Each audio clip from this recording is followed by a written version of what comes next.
Saludos, collazos y collacinas, y bienvenidos una vez más a este canal que, como siempre, es el vuestro.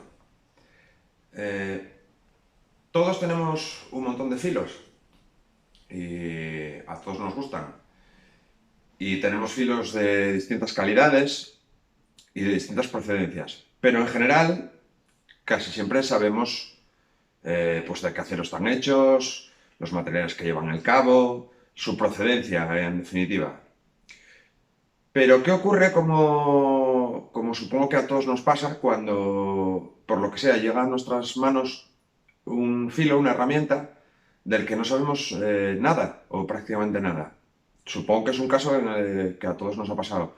A todos nos han regalado una pieza que la persona que nos la regala pues no tiene ni idea o no se acuerda de dónde la adquirió o de dónde procede. Pues ese tipo de filos, de herramientas, yo los llamo cuchillos de Juan Nadie. Hace relativamente poco me han regalado dos cuchillos, dos personas distintas, y por diferentes motivos pues no recordaban o no sabían ni de qué acero estaban hechos, ni de dónde habían salido exactamente, ni ese tipo de cuestiones. Los cuchillos son estos dos. Y hoy vamos a hacer un poco de detective de los filos. He dedicado unas semanas y un poco de tiempo pues, a investigar los cuchillos. No tanto su procedencia, porque eso es imposible de discernir, pero sí de qué materiales estaban hechos y cómo más o menos están construidos.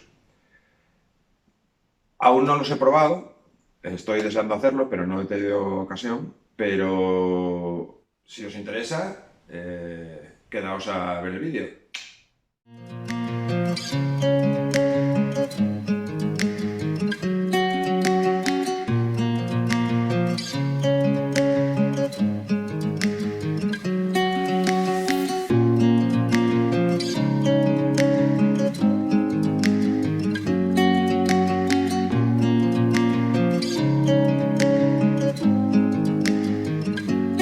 You wanna know who is beginning.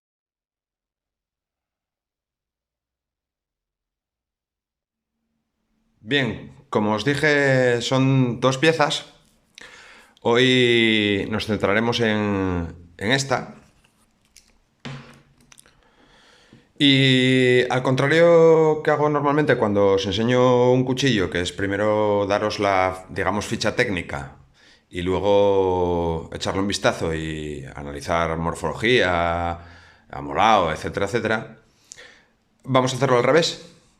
Primero voy a enseñaros la pieza y después os diré en qué consistió la labor de investigación o detectivesca. El cuchillo es un regalo de un compañero suscriptor, Rubén. Muchas gracias, Rubén. El cuchillo, decir que me encanta. Viene en una funda de piel bien hecha, con una costilla generosa, sencillita, muy a tenor con el cuchillo, porque ya veréis que el cuchillo tiene una línea muy clásica. Es un Hunter con un cierto, y cogiéndolo con pinzas, aire period, de cuchillo antiguo, y es muy chulo. La funda, sin más, es una funda muy sencillita de cuero, con una trabilla para el cinturón y poco más que decir. El cuchillo es este. Como os digo, es un cuchillo tipo Hunter, con unas líneas así muy clásicas. Tienen cierto, al menos a mí me lo parece, un cierto toque period. Y vamos a empezar por lo primero. El, el cuchillo está realizado, yo creo, a forja, por varias cosas que os voy a explicar. De todas maneras, no lo puedo garantizar al 100% porque no conozco la procedencia original del cuchillo. Pero por varios motivos, unos de más peso y otros de menos, yo creo que es un cuchillo de forja, o estoy casi seguro que es un cuchillo de forja. Lo primero y lo más evidente es por el brute de force este que tiene, que podría ser mecanizado, por fruto de un proceso de mecanizado, pero lo dudo mucho porque, si os fijáis, es absolutamente irregular, no tiene un patrón que pueda seguir y yo apostaría que es producto de forja. El otro motivo por el que creo que efectivamente es un cuchillo de forja es porque está claramente hecho con proceso manual. Tiene un montón de cosas que nos lo indican. Cosas que a priori incluso se pueden considerar fallos, y de hecho lo son. En el proceso de mecanizado, para hacer el amolado, digamos que está bien hecho en el sentido de que está perfectamente pulido, el vaciado, que es ligeramente cóncavo, está bien hecho, pero es completamente asimétrico. Tanto en la terminación del bisel, que si os fijáis es asimétrica, aquí es más adelantado y aquí más atrasado, se puede ver perfectamente, como en la altura de ambas caras de la lámina.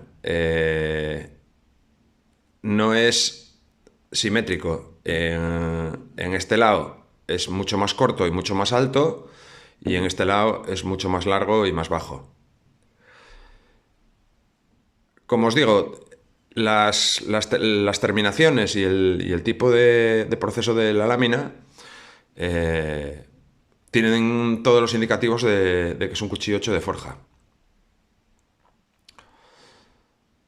El otro motivo por el que estoy casi seguro que es forja es porque cuando inicié la labor detectivesca, la manera de identificar el acero más fehaciente fue recurrir a un antiguo compañero de trabajo de la fundición, que ahora es técnico de laboratorio en el ITMA. El ITMA es el Instituto Tecnológico y de Materiales de Asturias.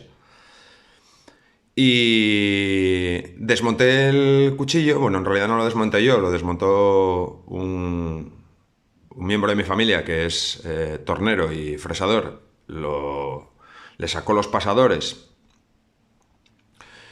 separó las cachas y dejó la lámina desnuda, y yo le mandé esa lámina a ese antiguo compañero de trabajo de la fundición, que, como os digo, ahora es técnico de laboratorio en el ITMA. Él taladró, le hizo un taladro a la parte del cabo para extraer una probeta,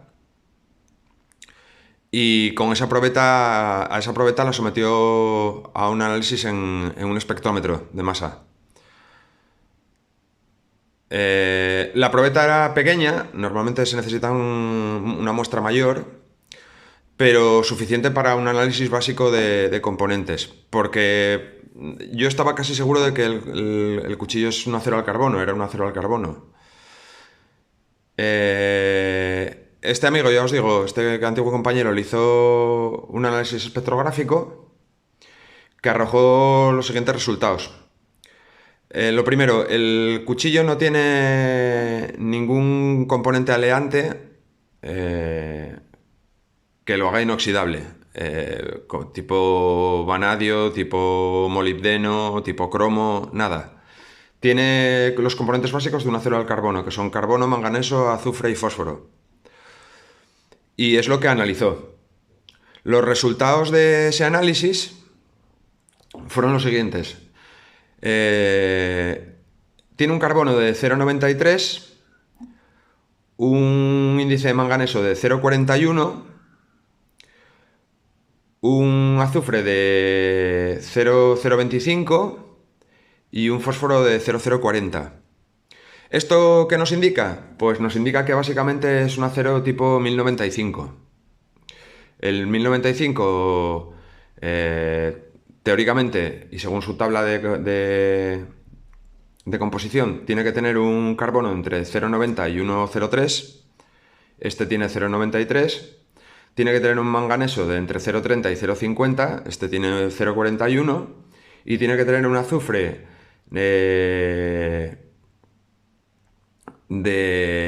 inferior a 0,040. Este tiene 0,025. Y un fósforo inferior a 0,050 y este tiene 0,040. Con lo cual es un acero tipo 1095. A su vez, con la probeta hice una pequeña prueba con un durómetro que no es fiable porque, repito, está sacado de la parte del cabo, la probeta, con lo cual pues quizá el cuchillo no está igual templado en la hoja que en la zona del cabo, pero dio una dureza hizo una prueba triple con un durómetro y las durezas que dio fueron de 57, de 57 y de 58. Respecto al cabo, eso fue más complicado porque, claro, la madera no tenía manera digamos, de asegurar qué madera era. Lo que hice fue, cuando el cuchillo estaba desmontado, llevar una de las cachas a dos personas que conozco que son ebanistas y mandarle fotos de esas piezas de madera a otras dos personas que también son ebanistas pero que no viven en mi comunidad autónoma. De hecho, una de ellas es Antonio, el ebanista que hizo el cabo en Leopard Booth del HDA1. Y más o menos todos estuvieron de acuerdo porque yo les di, digamos que les propuse un juego, les enseñé la pieza y les mandé las fotos de la pieza, de la cacha, y les dije que me dieran 3 propuestas de qué madera podía ser. Y hubo propuestas distintas. Hubo gente que dijo, hubo alguno que dijo que podía ser roble roble no, nogal tratado, caoba tratada, incluso bubinga, no sé, hubo varias posibilidades. Pero de las 3 opciones que les dije que me marcaran, 3 opciones, de la que más creían a la que menos, y de los 4, 3 pusieron como primera opción la misma, que es madera de cedro rojo, concretamente. Así que dijeron que estaban casi seguros por una cuestión de las vetas abiertas, o bueno, yo no soy especialista en madera, pero ellos sí lo son, y de los 4, 3 coincidieron como primera opción cedro. Concretamente, uno de ellos dijo cedro rojo, otro dijo cedro del Líbano. No sé qué diferencias hay, porque ya os digo que yo no soy especialista en maderas. Pero de los 4, 3 coincidieron en que era madera de cedro. Así que, digamos que de manera oficial, podemos decir que el cuchillo es una lámina de acero al carbono 1095 y cachas de madera de cedro.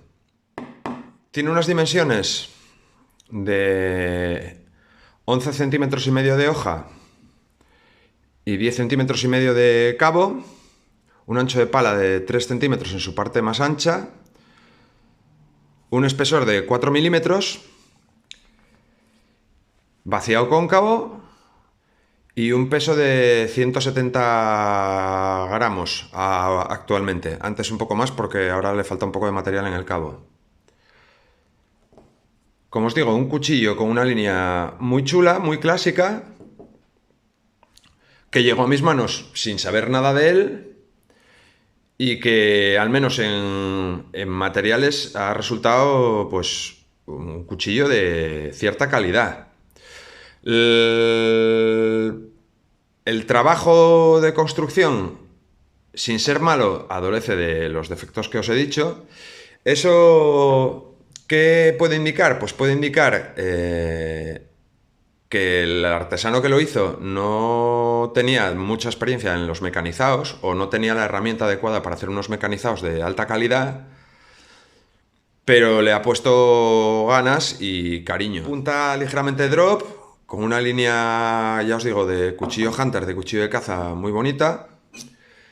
Es muy, muy, muy cómodo. La madera tiene un tacto chulísimo.